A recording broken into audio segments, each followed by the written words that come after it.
Zdravo svima još jednom. Kao što vidite, danas ćemo da imamo jedan zajednički čas. So today we'll cover the houses of Lancaster and York. That you will cover with Maria. And then the last, let's say, 40 minutes or so, we'll basically revise your answers, or at least the 13 answers that I got for the mock test. Okay, so please, for all of you who plan to take the midterm tomorrow morning, stay for this part of the class, okay? Okay. Okay, good. Let Maria know if you can hear her well and see her well, and that's it. I'll be joining you in about 15 minutes.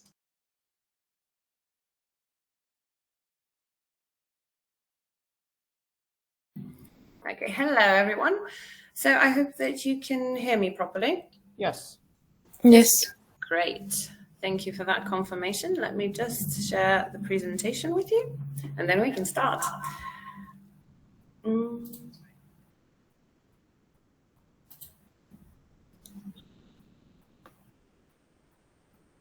Okay, can everyone see the presentation?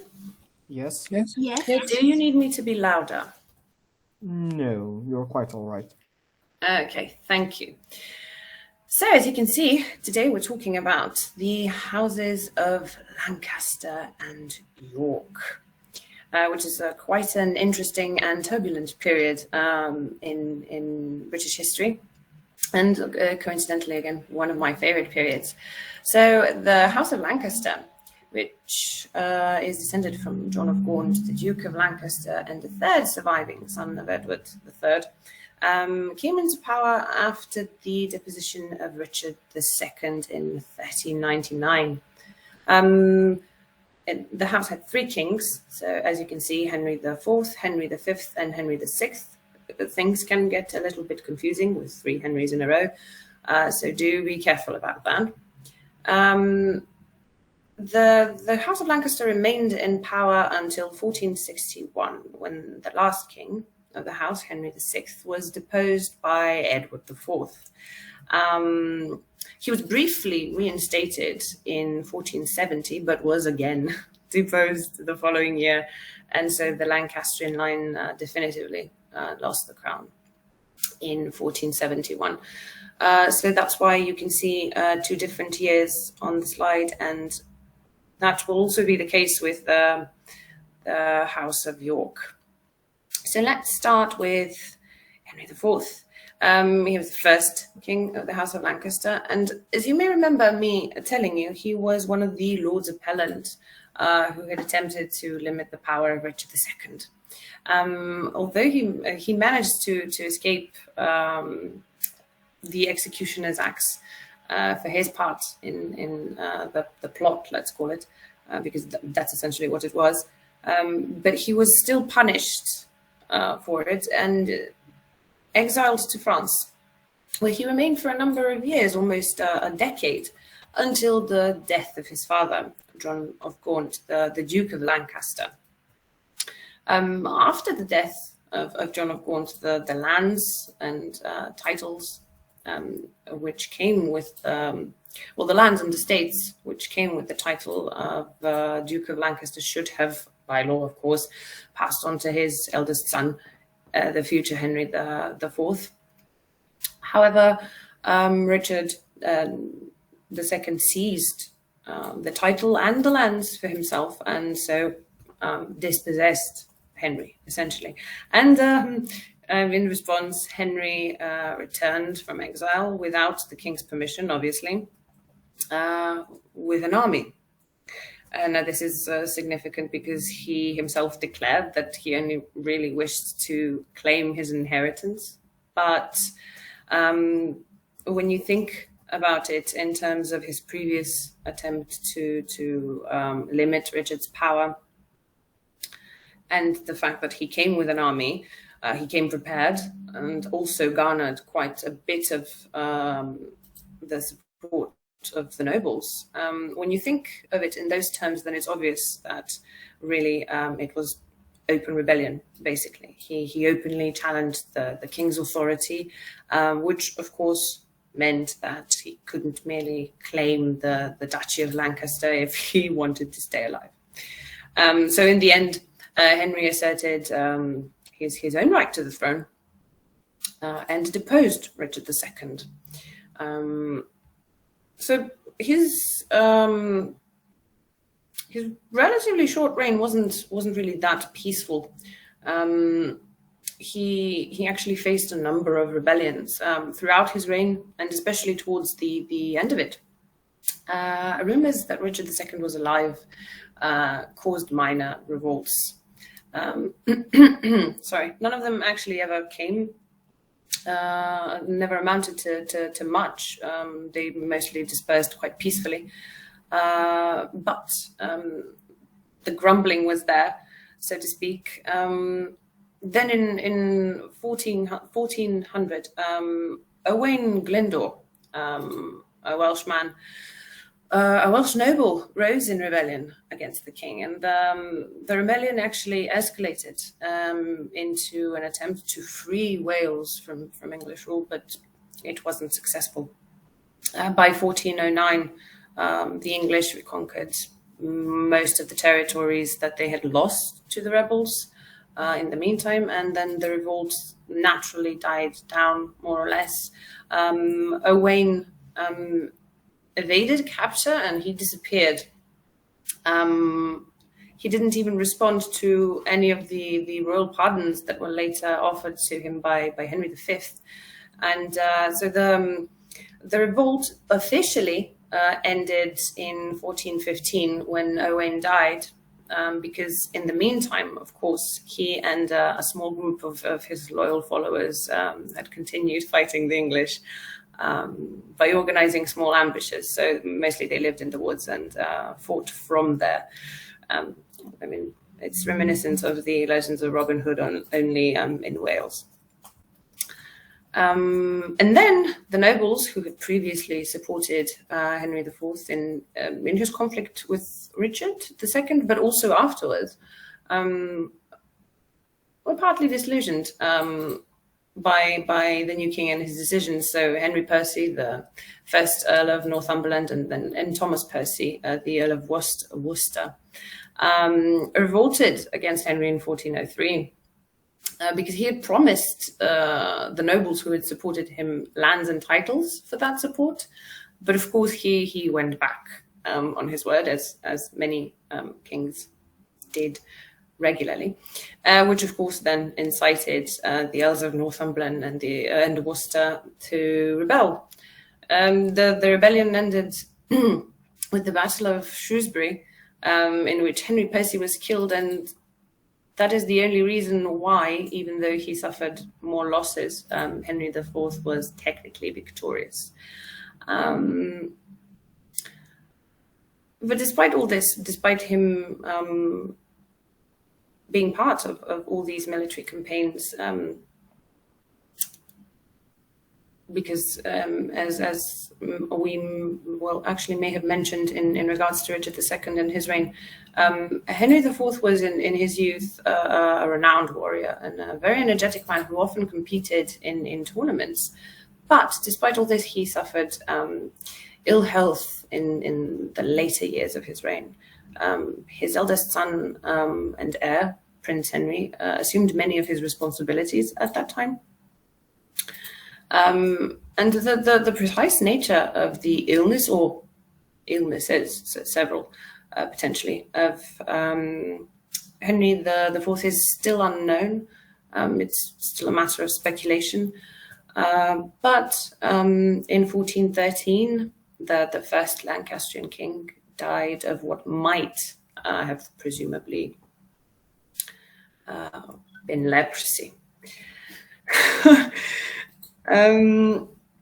So Henry V succeeded his father after he had already, as I mentioned, proven himself to be a capable administrator, and also a military leader, because he participated in many of the campaigns that Henry the IV led. So Henry V is, interestingly enough, one of the more popular English kings. in a manner quite similar to Richard I. So the popularity of Henry V likewise stems from his military prowess, so proven military prowess, and his reputation was, let's say, cemented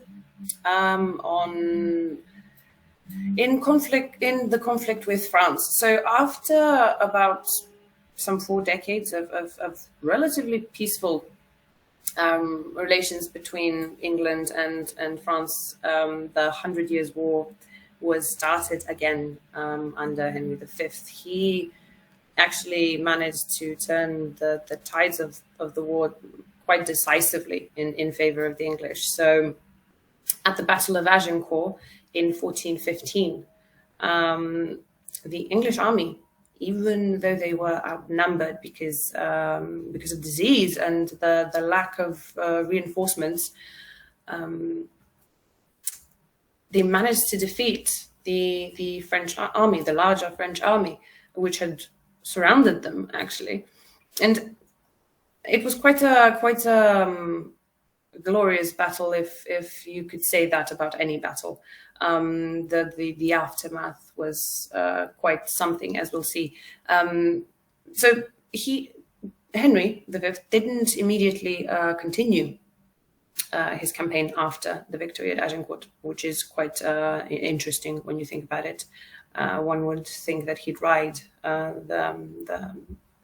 the high of the success. He actually returned to England first, and he was hailed essentially as a conquering hero.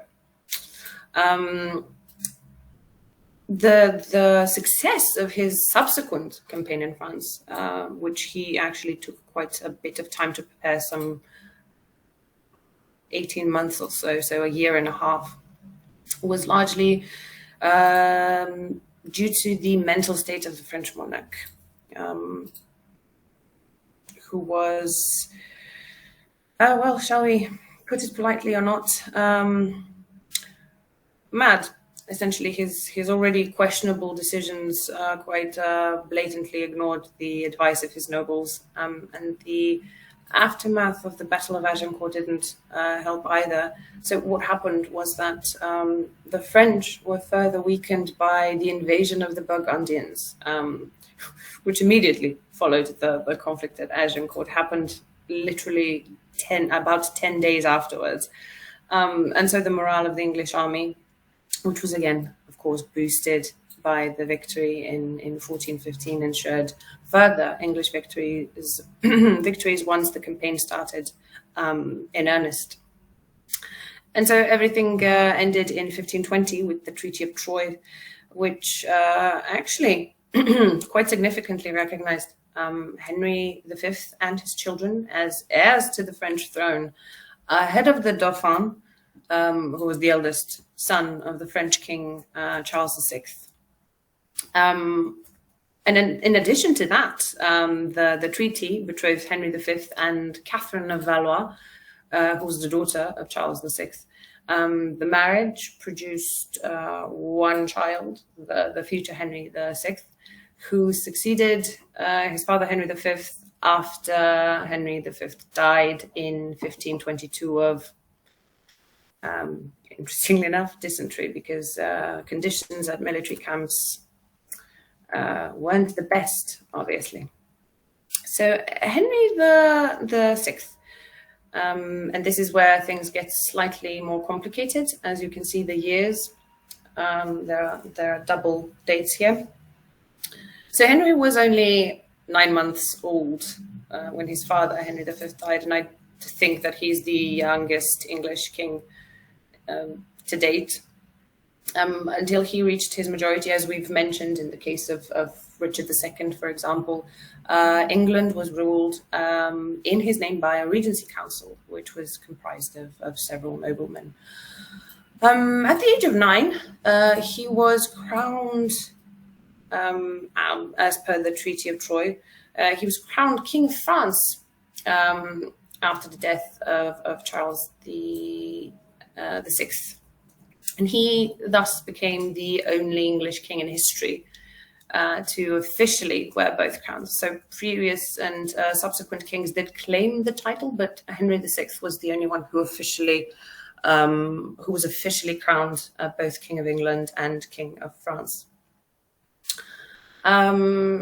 Upon reaching his majority, Henry VI proved unfit to rule on his own. Unlike his father and grandfather, he did not really excel in combat, in martial arts, and he was quite timid and then pious and a little bit naive, more than a little bit naive.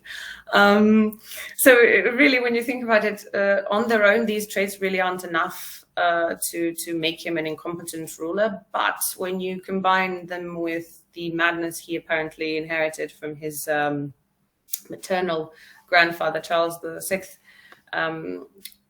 some bouts of which left him catatonic, completely unresponsive for long periods of time later on in his life,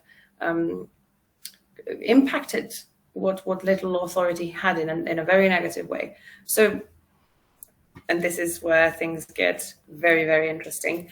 The country was actually ruled by his wife and queen consort, Margaret of Anjou.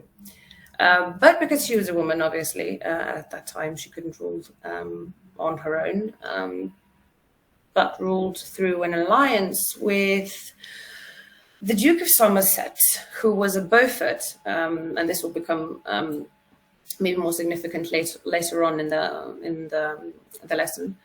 He was a Beaufort and a cousin to Henry VI. So essentially, Henry was a puppet king. Things became dangerous, let's say, for Henry and his reign around 1453. So the loss of the territories Henry V had conquered in France, and of course the loss of the French crown in 1453 when the 100 Years' War ended, because of the less than competent, shall we say, military leadership of the Duke of Somerset, caused riots in London, because the soldiers who were returning from France were left without work and they weren't properly provided for in the aftermath. So the riots were quelled quite quickly, but the incident actually brought into question the efficacy of the King's Council, and this escalated into a power struggle between the Duke of Somerset, which meant that the Queen was involved, of course, and Richard, Duke of York, who was at one point, before the birth of Henry VI's son Edward, actually recognized as heir apparent to the throne as the oldest male relative of the king. So the conflict between the two factions, which was rooted in the question of who would control the king, continued for a number of years, and the Duke of York was actually named Lord Protector a number of times, as we'll see, until the power struggle went from the realm of merely politics to the realm of open battle, and this conflict is named the Wars of the Roses, or the Cousins' War, and I have the irresistible desire to hum the Game of Thrones theme tune. So the Wars of the Roses lasted from 1455 to 1485, although in some sources you could find the year 1487 as the official year. The wars ended merely because the Battle of Bosworth in 1485 wasn't really the last armed conflict between the armies of the houses of Lancaster and York, technically speaking. So I've listed all the major battles of the Wars of the Roses here, 5 of them. They were obviously there were more quite a few more, but these were the key battles of the conflict. So again, the Wars of the Roses, or the Cousins' War, began officially with the first Battle of St. Albans in 1455. So the Duke of York, allied with the Earl of Warwick, intercepted the royal party, which was on its way to a council at St. Albans near Leicester. So it wasn't really as bloody a battle as some of the others will be, or rather would be. But a number of noblemen, including the Duke of Somerset, were killed in the battle. So the Queen was left without her chief ally. And Henry VI was captured by the Duke of York. So because of this battle, because of this victory, York was once again declared Lord Protector, even though Henry VI was at this time not incapacitated by illness, as was the case every single time York had previously held the protectorate, or the title of Lord Protector. But in the long run, and when I say that, I mean merely half a year later, the battle proved to have been for naught. So, because York was forced to resign his position as Lord Protector due to lack of support in Parliament, ironically. Because previously he had the majority in Parliament always. So the following years were actually quite peaceful. But because York had already proven to be a threat to both Henry VI and, more significantly, his son and heir, Edward, who was then declared Prince of Wales, Margaret of Anjou, acting essentially in the name of her husband and son, raised an army in order to deal with the Duke of York. And after a lengthy siege, the Lancastrian army was victorious at the Battle of Wakefield in 1460. Richard, the Duke of York, was captured and killed in that battle. And actually, the story goes that the soldiers who had captured him had put a paper crown on his head before killing him, and that the crown was actually left on his head when the severed head was displayed on London Bridge, and this was obviously quite an obvious attempt to mock the Duke of York and his ambition. Okay, so I'm digressing maybe a little bit here by talking about the House of York first, but you'll understand why this is important if we are to talk about what happened chronologically. So the House of York descended from Edmund of Langley, who was Duke of York and the fourth surviving son of Edward III.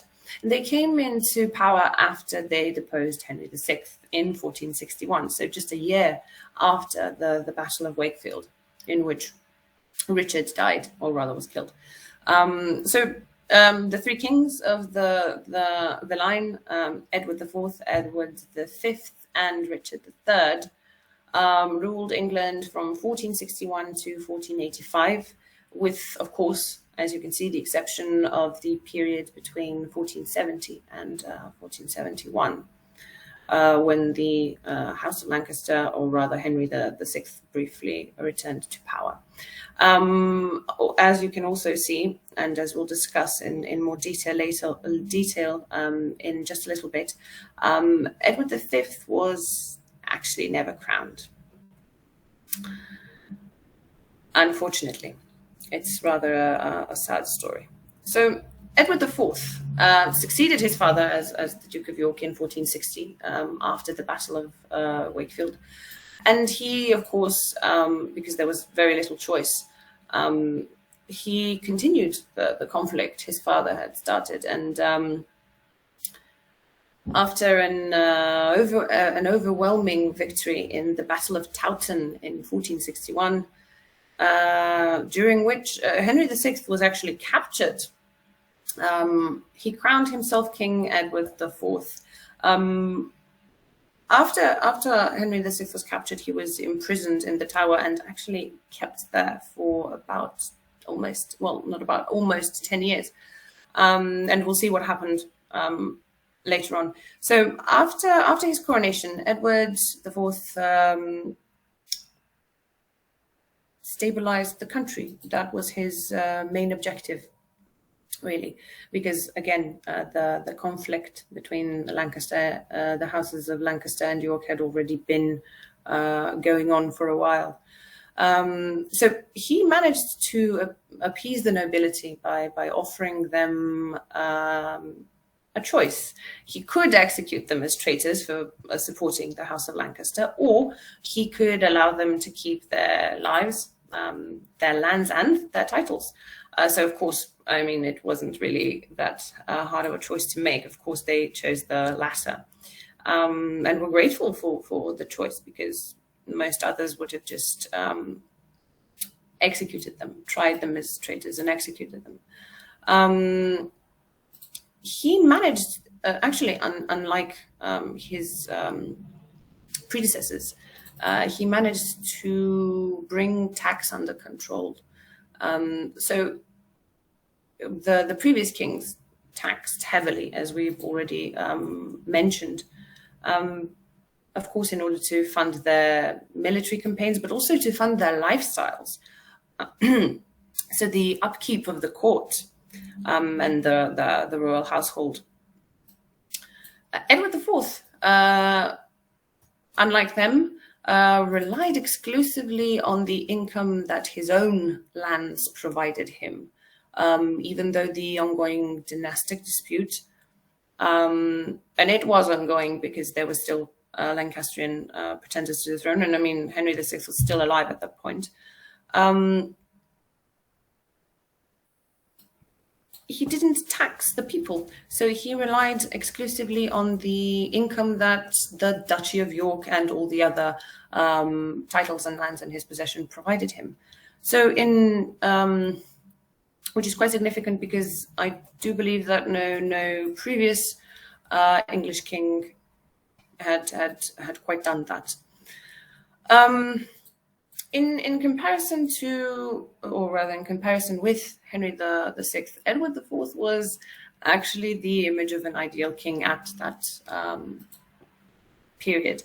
So he was quite a handsome and fashionable, just man, an accomplished and a brave military leader and warrior. He was a very shrewd politician and an excellent administrator and husbandman, and this obviously has to do with what we've just mentioned about taxation or lack thereof, and living off his own lands instead of off the people.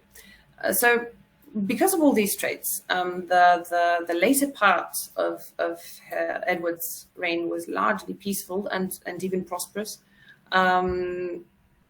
But the first few years after the deposition of Henry VI were quite turbulent years, and this is why. So Edward's secret marriage to Elizabeth Woodville, the widow of a Lancastrian knight and a daughter of a Lancastrian noble, so the enemy, actually quite angered Edward's cousin and biggest supporter. We've mentioned him, the Earl of Warwick, Richard Neville, who was, for good reason, known as the Kingmaker.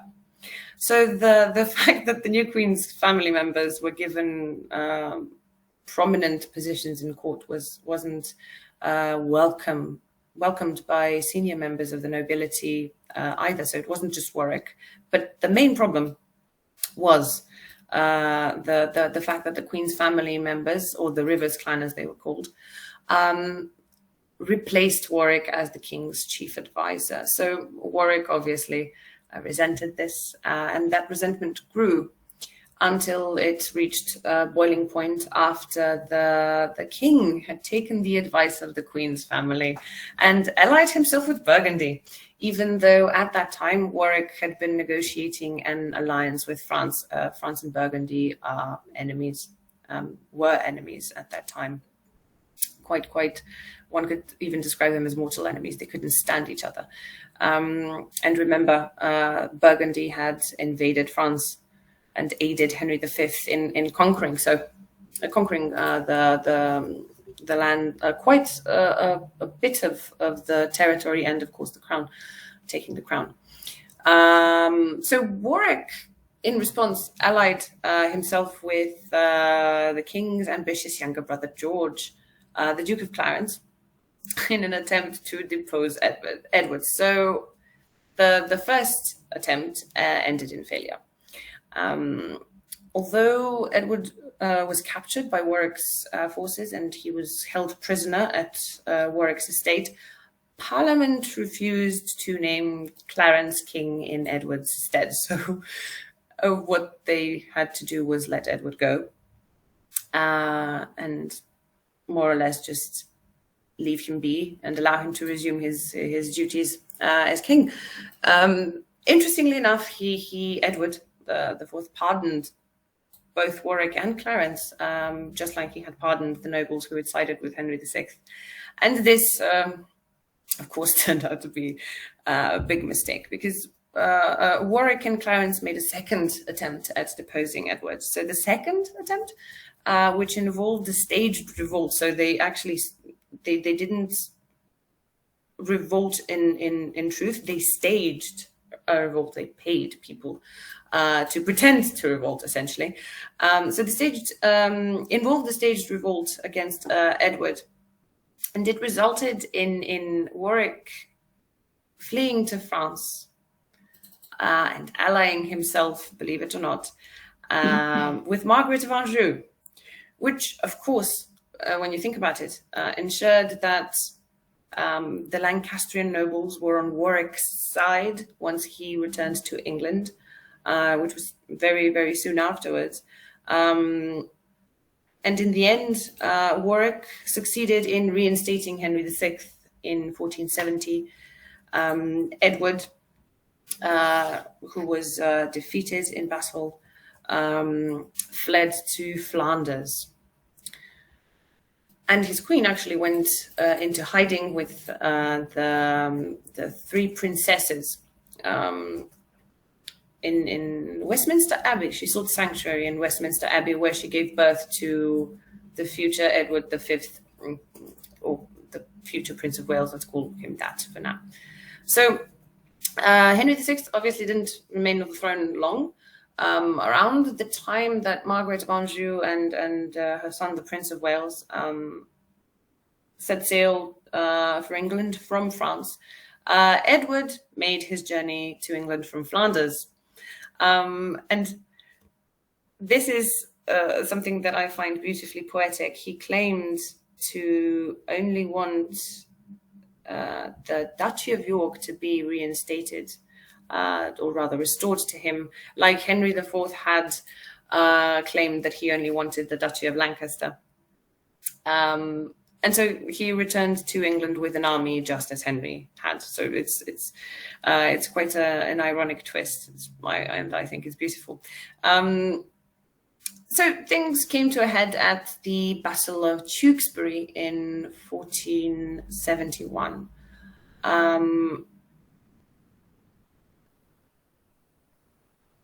Sorry. Okay, so things came to a head at the Battle of Tewkesbury in 1471. Warwick and the Prince of Wales, and by this I mean the son of Henry VI, were killed in battle. And the significant thing is that when Edward's queen went into sanctuary, no one would touch her. She was safe and could have stayed there for the rest of her life if there were need. But when the Prince of Wales, so the son of Henry VI, sought sanctuary in a nearby abbey, sanctuary was broken. The rules of sanctuary were broken, and he was dragged outside and murdered on the abbey's steps. Henry VI was returned to the Tower, where he too was murdered not long after. And of course, and Edward the Fourth was king once more. So lesson about leaving your rivals and predecessors alive learned the, I suppose, hard way for all parties involved. The following 12 years were quite peaceful. Edward the Fourth died from a fever in 1483, which was probably brought on by harsh conditions on a hunting trip, interestingly enough. And he left his older son, Edward, as his successor, and his youngest brother, Richard, the Duke of Gloucester, as Edward's, or Edward V's, Lord Protector, which was a grave mistake, as we'll see in just a minute. So Edward the Fifth and Richard the Third, I've listed them together because Edward the Fifth was technically never crowned. Following the death of Edward the Fourth, a power struggle ensued between the Queen's family, and Richard, the Duke of Gloucester, who was again the youngest brother of Edward the Fourth. So the old King's Council, which was headed by members of the Woodville family and their allies, of course, would only grant Richard the protectorate until the young king's coronation, after which it was planned that Edward V would rule on his own with the support of the council, which of course didn't really sit well with Richard. And he actually intercepted the young king's party on their way from Ludlow Castle, and he personally conducted Edward V to the Tower of London, where the king's younger brother, and at that time heir, Richard, Duke of York, would join him not long after. So the two boys, aged 12 and 9 respectively, would never leave the Tower alive. Essentially, yes, I wanted to add that this story is known as the story of the princes in the Tower. So what essentially happened is that Richard usurped the throne by declaring the marriage of his brother Edward IV and Elizabeth Woodville invalid, which made their children bastards and ineligible to inherit the throne. Conveniently, of course. This meant that Edward V and his younger brother Richard were not legitimate heirs to the throne, which of course left only Richard, the Duke of Gloucester, as the only viable heir of the House of York. And the last one surviving. And the last one surviving as well. Yes.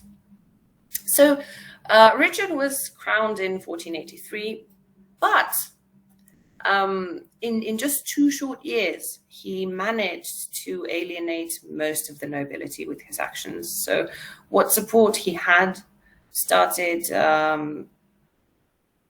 waning, started trickling away when he usurped the throne by bastardizing his brother's children and by killing those nobles who opposed him.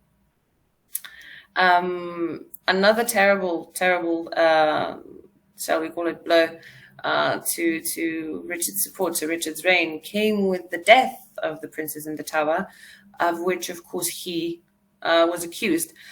What I want to add here is that although Richard is generally seen as the prince's killer, the matter had been debated at length because he was not the only one who had motives to kill the boys. There was another Lancastrian pretender to the throne whose mother, Margaret Beaufort, was married to Lord Stanley, who was at that time the Constable of England, which meant that he had access to the Tower, and he was actually responsible for everyone who entered or left the Tower of London.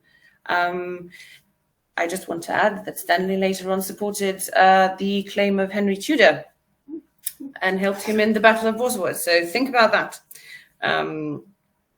You never know. We don't really know what exactly happened in the Tower of London, unfortunately. Can I add a gossip? Yes, of course. Go on. Yeah. I don't know if you can hear me. I can hear myself. Okay. There's another piece of another theory.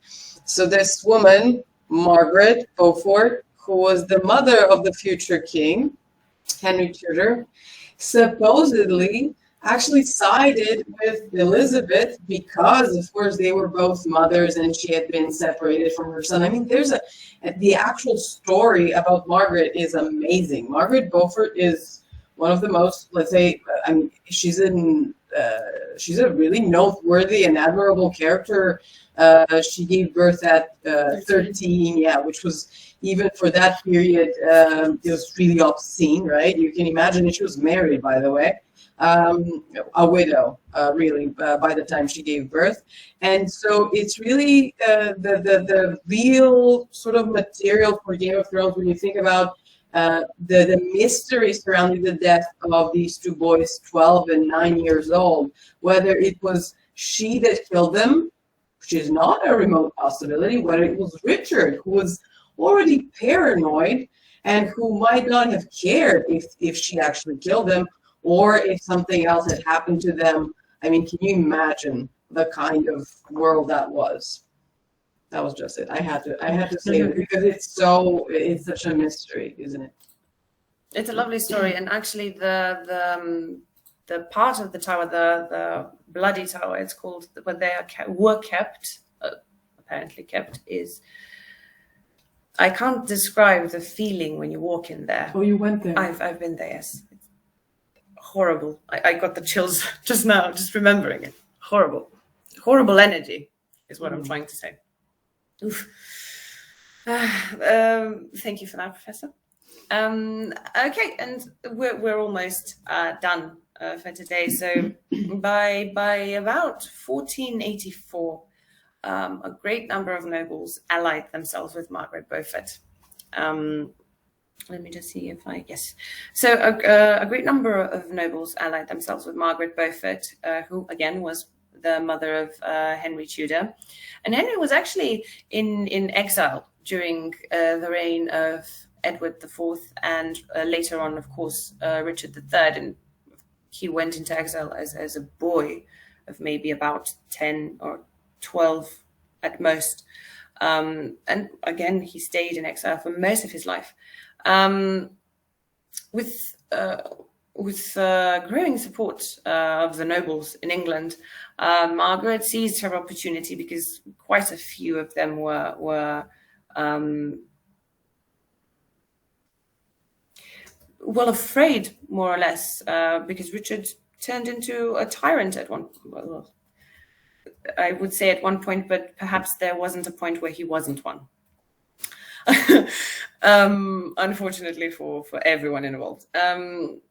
So she actually financed her son's two separate attempts to take the throne. The first one didn't amount to much. It obviously failed because, interestingly, funnily enough, bad weather, so quite strong winds, steered Henry and his army too far off course, and so they had to return, essentially.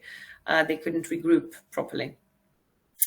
And the second attempt ended with the Battle of Bosworth Field in 1485.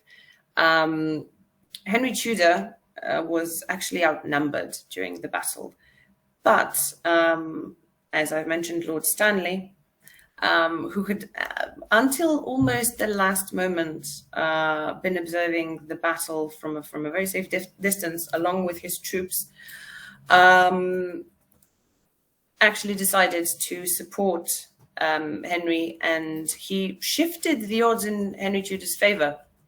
So it was thanks to Lord Stanley that that Henry actually managed to win the Battle of Bosworth Field and actually stay alive, because the story is that Richard had spotted Henry and started advancing on him in planning to kill him, and he was literally a breath away from him, so almost there when Lord Stanley and his troops joined the fight. So, and of course the battle ended with Richard's death. He died. He was actually the last King of England to die in battle, and Henry Tudor was proclaimed king. There is actually a story, if I'm not mistaken, which says that Richard's horse stumbled during the battle, and his crown fell off his head and rolled under a bush, where it was later on found and placed on Henry's head amidst all the blood and carnage. So quite a moment, as you can imagine. And that is all actually for the houses of Lancaster and York. And next week, as you can see, we'll be talking about the House of Tudor. Okay, so let me just open the chat. Yes, Dedara. This lesson started at 5:15 p.m. Yes. Can you hear me? Yes. At 5:15, I believe. Yes. Yes, and so why is it a shorter one? Why? I mean, you said you're not gonna talk. You're gonna end this lesson soon. Maybe I misunderstood you. Maybe I misunderstood you. We'll be doing the preparation for the mock test for tomorrow. That is why the lesson is going to be, well, the lesson is not shorter, but it just what it is. I understand. Okay? Split into two Basically, parts. what Maria will be providing for you with these presentations, as well as with the handout that you're going to receive in your inboxes, is a more structured chronological overview of the lesson that you have in your course books. What is basically the thing is that there is nothing more to say unless we want to go into greater detail, and that would be, I think, overwhelming for most of you, considering that we don't really have all that covered in the actual course book. So at least for those of you who found the time, well, let me just turn on my camera as well.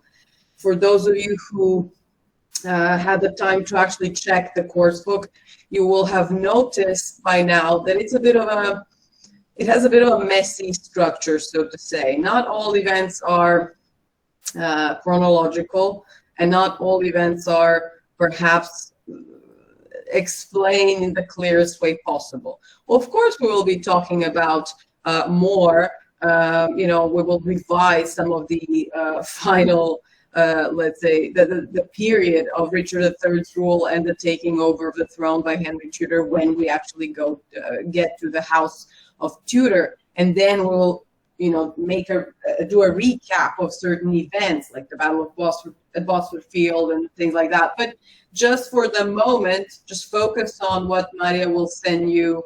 Like, that is the most important information. It actually covers